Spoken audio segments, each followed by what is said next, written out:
Stay away from him. He's difficult. I heard Ashley whisper those 6 words from around the corner. She was talking to some new guy, probably his second day. Same routine she'd pulled with every new hire for the past 8 months. And just like all the others, he nodded and said, "Thanks for the heads up." That's when I knew my cover was blown, but not in the way I expected. For 8 months, I'd watched her repeat this ritual. 8 months of watching people look at me, then look away. 8 months of being the guy nobody wanted to know. The words weren't sharp, like a knife. They were slow like poison, spreading through every conversation I'd never be part of, every project I'd never be invited to join, every moment of belonging I'd never experience. And the worst part? I let it happen. I had to let it happen because what they didn't know could either save them or destroy them. And I was the only one who could decide which.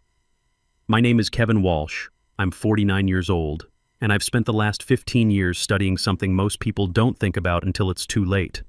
What happens when good organizations slowly rot from the inside? Not the textbook stuff they teach in business school, the real deal. The kind that shows you exactly how decent leaders turn toxic when they're scared, and how companies poison themselves one small decision at a time. I've talked to thousands of workers, janitors, middle managers, CEOs, you name it, and I keep seeing the same patterns. They show up in every industry, every company, every place where people gather to get work done. 4 years before any of this mess started, I wrote a book about those patterns. Wasn't supposed to be a big deal. Just wanted to document what I'd learned during 12 years as a Marine officer and 3 years digging into this stuff afterward. But companies started picking it up. Leadership programs built entire courses around it. HR departments began using it when they investigated workplace problems. Suddenly, my name meant something in professional circles. Here's the thing, though. When I got married, I took my wife's last name. Not because I'm some progressive guy breaking tradition, but because it gave me something valuable. I could disappear, walk into any workplace, and nobody would connect me to that book, to those interviews, to the guy who'd spent over a decade documenting how organizations screw over their own people. So when I decided to write a second book, I knew exactly what I had to do. Get inside a typical company, not as some hotshot consultant, not as an outside observer, but as just another employee, someone forgettable. Someone who could see everything without changing anything by being there. I found Pinnacle Solutions Group, mid-size consulting firm handling compliance and strategic planning for various industries. Nothing fancy, nothing terrible, just ordinary. The kind of place where most people spend their careers without anything dramatic happening. I applied for senior compliance analyst. Basic stuff, but necessary. The kind of work that gets you access to every crack in a company's foundation. During my interview, I met with the CEO first, Scott Richardson, guy in his late 50s who'd built the company from 12 employees to nearly 200. He got what I wanted to do immediately. Research, observation, documentation. Approved it on the spot with one catch. I'd tell my direct manager, and only my direct manager. She'd know who I really was and help make my work possible. He introduced me to Ashley Porter, the woman who'd be supervising my day-to-day work. Mid-40s, looked professional, had this smile that seemed genuine until you spent too much time looking at it. I explained my project right there in Scott's office with him sitting next to us. She nodded like she was totally on board. "Your secret's safe with me," she said. "This'll be valuable research for everyone." I shook her hand, thanked her. Started the job 2 weeks later, excited about what I might discover. First week went fine. People introduced themselves, showed me the ropes, asked if I wanted to grab coffee. I felt welcomed, like maybe this would be easier than I thought. But week 2, something changed. Conversations stopped when I walked up. People who'd been friendly suddenly got busy whenever I had questions. The group chat that had been active went dead every time I opened it. At first I figured I'd messed up somehow, said something wrong, done something inappropriate. I went through every interaction in my head, looking for the moment I'd blown it. But there was no moment, just this slow realization that I was getting erased from the social side of the workplace. And I couldn't figure out why. Month 3, I got my answer. I was in the break room earlier than usual when 2 new hires walked in talking. They didn't notice me at first. "Did Ashley talk to you about Kevin?" one asked. The other nodded. "Yeah," she said to watch out. Said Kevin doesn't work well with others, causes problems. They spotted me then. Conversation died instantly. Grabbed their drinks and bolted. I stood there holding my reheated lunch, understanding hitting me like ice water.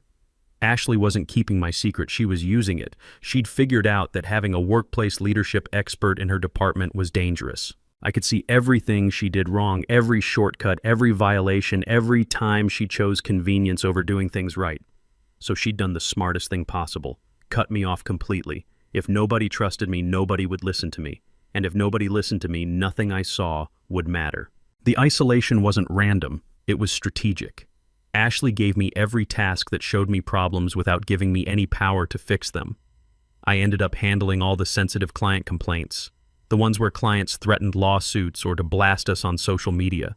I got stuck processing confidential employee reports about harassment, discrimination, safety violations. I reviewed financial discrepancies that other departments flagged, seeing exactly where money went missing or got misallocated.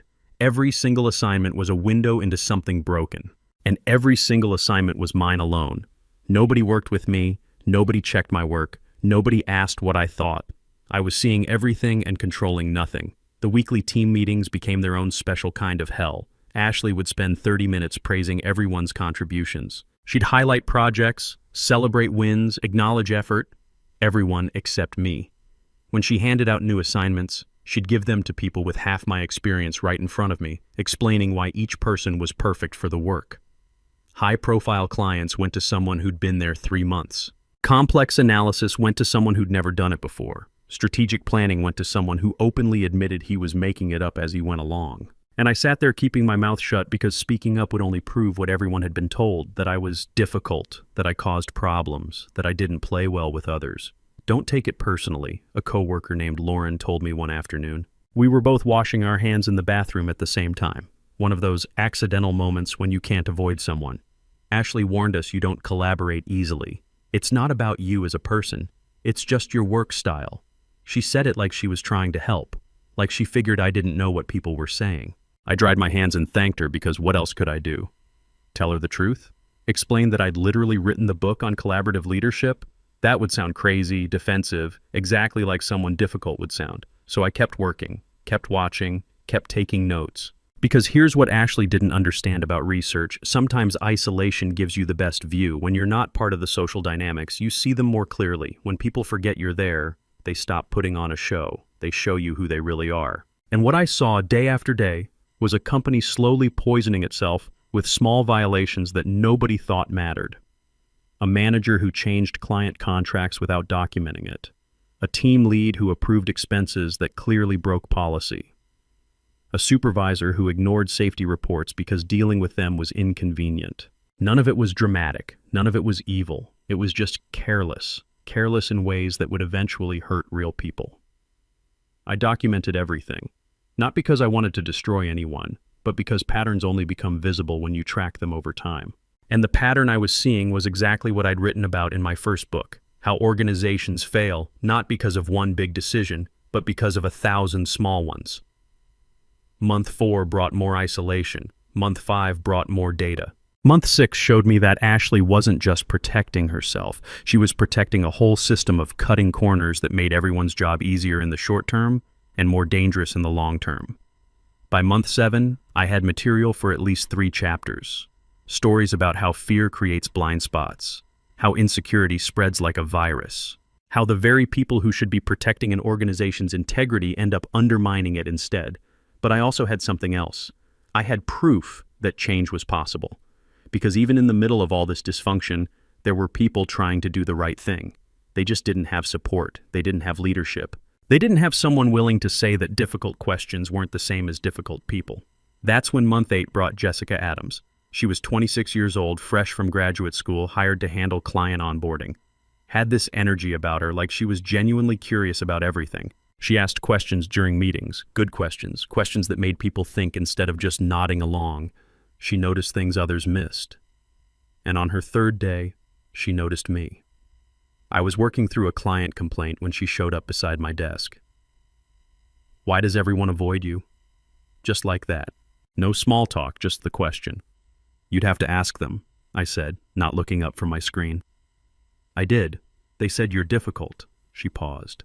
But I've been watching you for 3 days now. You helped 4 different people solve problems they were stuck on.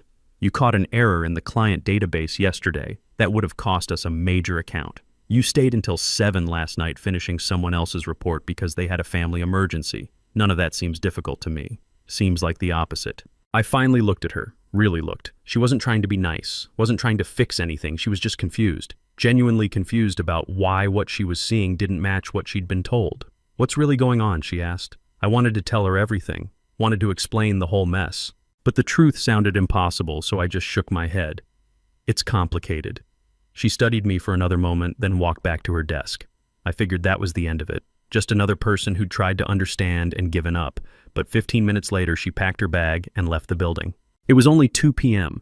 People don't just leave in the middle of the day unless something's seriously wrong. Turns out she hadn't gone home. She'd gone straight to the building where our CEO worked, 3 blocks away. Jessica walked right past reception, took the elevator to the 4th floor, and knocked on Scott's door. Scott had just gotten back from 7 months of international travel, expanding partnerships in different regions. He barely knew most of the recent hires, but he remembered approving my research arrangement before he left. He remembered exactly who I was and why I was there. Jessica didn't waste time with small talk. She pulled out her phone and showed him what she'd found during those 15 minutes at her desk. She'd searched my full legal name from the company directory, my married name, but search algorithms are smart. They connect dots, they find patterns, and within seconds, her screen filled with my other name, my published name, the name attached to 15 years of work. She showed him my book, the one that had been assigned reading in her master's program last semester. She showed him my speaking engagements, my credentials, the awards from professional leadership organizations. She showed him my Marine service record where my current research project was publicly listed, leadership failures in mid-size organizations, a case study approach. Then she told him 3 things that changed everything. First, I was being deliberately isolated by my direct supervisor. Second, she'd personally witnessed 6 compliance violations in just 3 days that matched patterns from my published research. Third, if I was still gathering data after 8 months, the company was probably in serious trouble. Scott listened to all of it without interrupting. Then he made 3 phone calls. One to his assistant, scheduling an emergency leadership meeting for that evening. One to me, requesting my attendance. And one to Ashley, telling her that her presence was mandatory.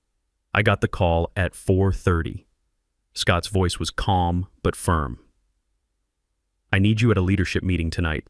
6 p.m., conference room on the 4th floor. He didn't explain why, didn't give me time to prepare, just hung up after I agreed to come. I showed up at 5:50. The conference room was smaller than I expected, with windows overlooking the city and chairs around a rectangular table that seated maybe 12 people.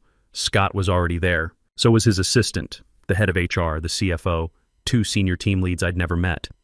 And Ashley. She sat at the far end, expression carefully neutral, but I could see the tension in her shoulders. She knew something was happening. She just didn't know what. When I walked in, her expression shifted for just a second. Surprise mixed with something else, maybe anger, maybe fear. "Why is he here?" Ashley asked Scott.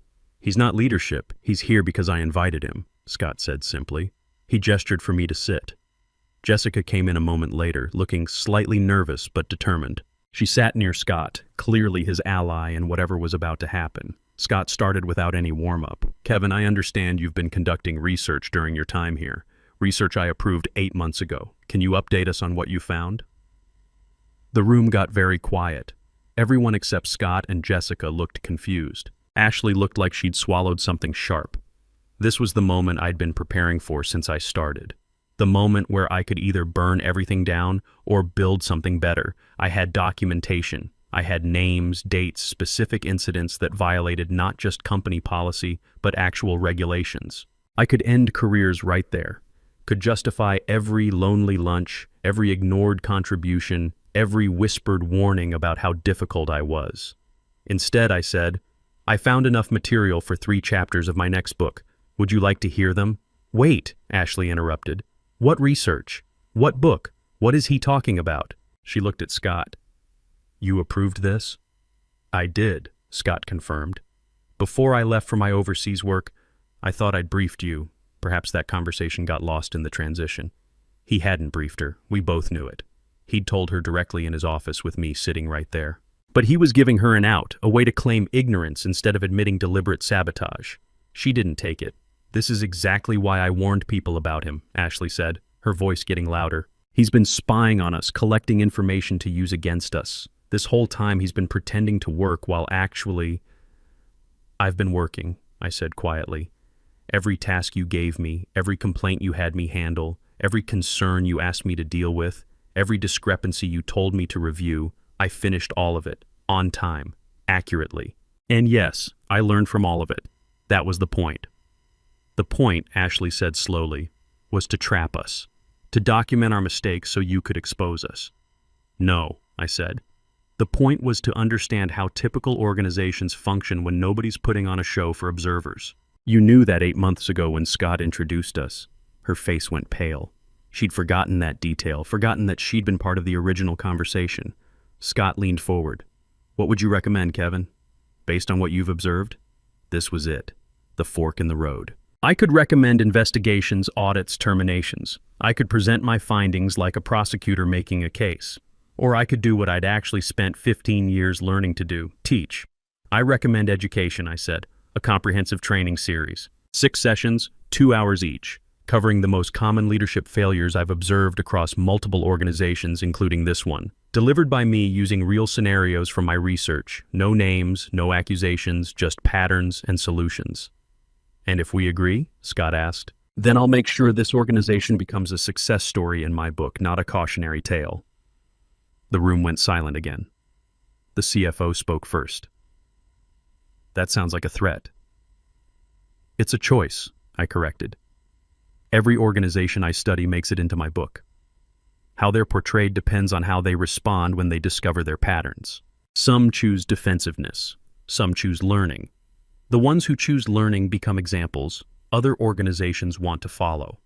Ashley slammed her hand on the table. Not hard, just firmly. You can't blackmail us into compliance. I'm not, I said. I'm offering you what I offer everyone, the chance to fix problems before they destroy people. You can accept that or not. Either way, my research is complete. Scott looked at Ashley.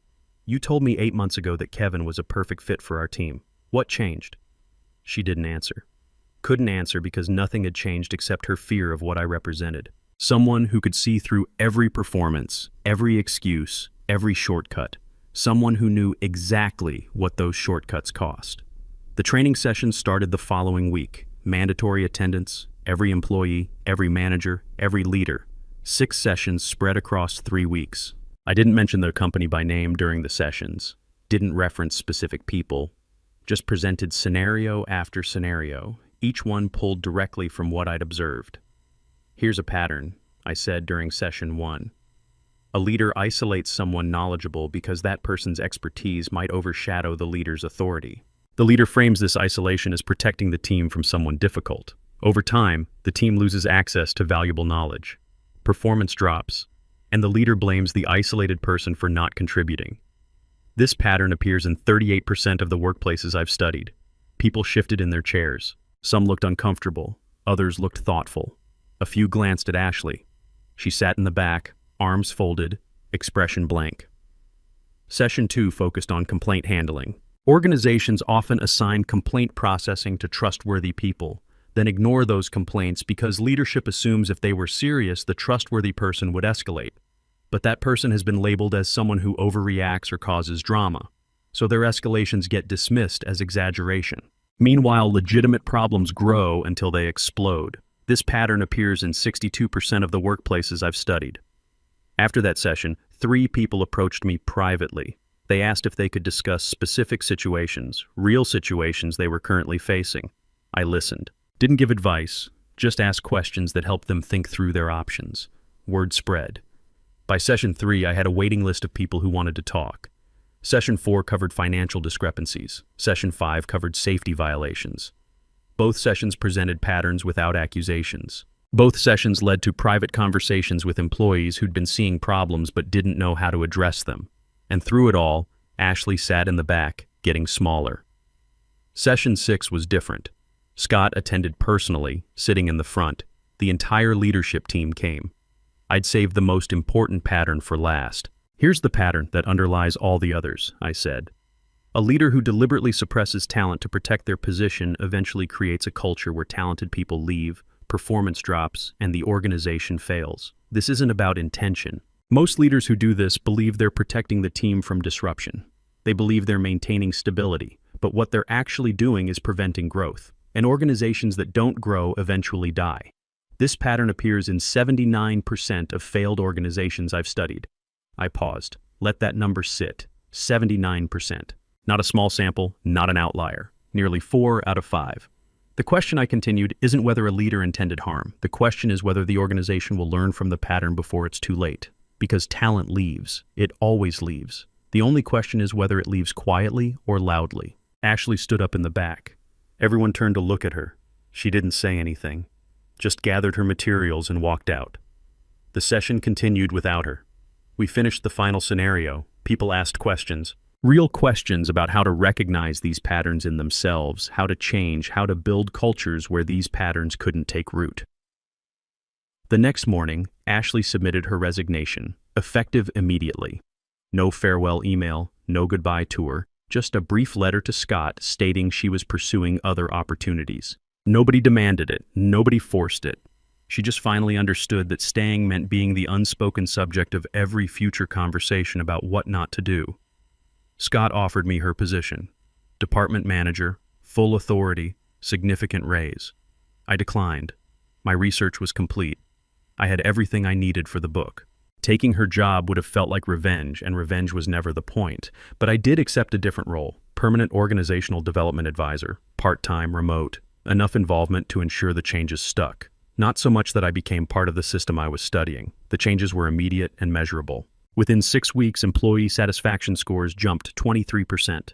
Client complaint resolution time dropped by 40%. 3 major safety issues that had been ignored for months got addressed and fixed. Jessica was promoted to team lead within a month. She demonstrated something rare, the courage to ask questions when everyone else accepted answers. She transformed the department in ways Ashley never could. She instituted weekly knowledge-sharing sessions where anyone could present what they were learning. She created transparent project assignments where everyone could see who was doing what and why. She built exactly the kind of collaborative environment that makes research like mine unnecessary. Other departments started requesting similar training. Scott approved it. Over the next 4 months, I delivered modified versions of those 6 sessions to every team in the organization. Each time, patterns emerged. Each time, people recognized themselves and chose to change. Not because they were forced to, because they understood the cost of staying the same. The results spoke for themselves. Employee retention improved 34%. Revenue per employee increased 18%. The company landed 2 major new clients specifically because of their reputation for ethical practices and transparent communication. My book publishes next month. Chapter 7 features this organization not as a failure, not as a villain, but as proof that organizations can choose learning over defensiveness. As evidence that patterns can be broken when people decide truth matters more than comfort. I used real scenarios from my 8 months there. Real patterns, real solutions, but no names, no identifying details, just the story of how one organization looked at itself honestly and chose to become better. Last week, I visited the office for a quarterly check-in. People greeted me by name, asked about my research, told me about problems they'd solved using frameworks from the training. Jessica pulled me aside to share something that made the entire 8 months worth it. "We hired someone new," she said. And on their first day, I sent a message to the whole team. I told them, "Questions are always welcome here, especially the difficult ones." She paused. "That came from you, from watching you sit alone for months asking difficult questions nobody wanted to hear. Thank you for teaching us that difficult doesn't mean wrong." I think about those 6 words often. Stay away from him. He's difficult. Ashley meant them as a warning, as a way to protect herself from accountability. But in the end, they became something else entirely. They became proof that the most important voices are often the ones people try hardest to silence. And sometimes the most valuable work happens in isolation, where truth doesn't have to perform for comfort, where difficult questions can finally get the answers they deserve.